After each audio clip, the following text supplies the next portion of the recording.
अगर आपको वीडियो पसंद आए तो लाइक ज़रूर कीजिएगा और अगर आप नए हैं तो चैनल सब्सक्राइब कीजिए। जब हम अपने दुख बांटते हैं तो वो कम हो जाते हैं, लेकिन जब हम अपनी खुशियां बांटते हैं तो वो कई गुना बढ़ जाती हैं। लेकिन इसके साथ ही अगर हम दूसरों के दुख को समझने की कोशिश करें, उसे अपना लें, तो ये बात हमें एक अच्छा इंसान बनने में हमारी मदद करेगी। एक बार एक छोटा सा बच्चा पालतू जानवरों की दुकान में पहुंचा। वहां उसने कई कुत्ते के पिल्लों को देखा जो कि वहां बेचने के लिए रखे हुए थे। तभी उसकी नज़र कोने पर गई, जहां पर एक छोटा सा पिल्ला चुपचाप बैठा हुआ था।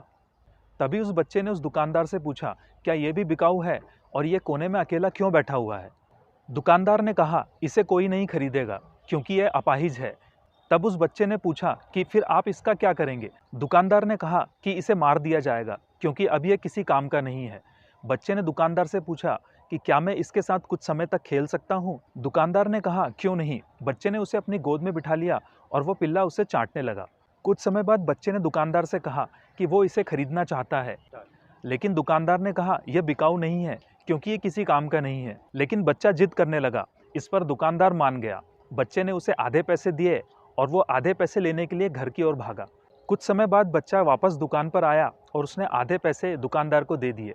दुकानदार ने उससे कहा कि तुम इस अपाहिज कुत्ते को क्यों खरीदना चाहते हो? तुम इस पर इतने पैसे खर्च कर रहे हो, इतने में तो तुम कोई दूसरा अच्छा कुत्ता खरीद लेते। उस बच्चे ने कुछ नहीं कहा, बस उसने अपने पैर से पैंट उठाई। उसका एक पैर नकली था। दुकानदार ने कहा, मैं समझ गया कि तुम इसे क्यों खरीदना चाहते हो। तो इसे ही हम एक दूसरे की भावना को समझना कहते हैं।